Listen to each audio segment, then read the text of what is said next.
sebelum bulan Ramadan, bulan apa?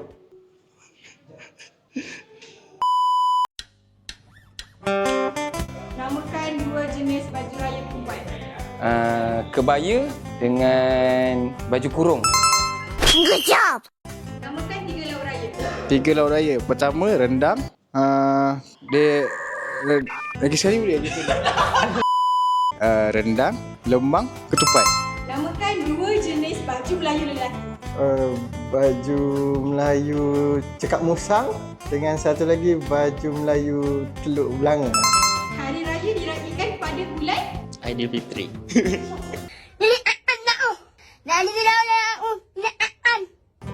Bulan Syawal.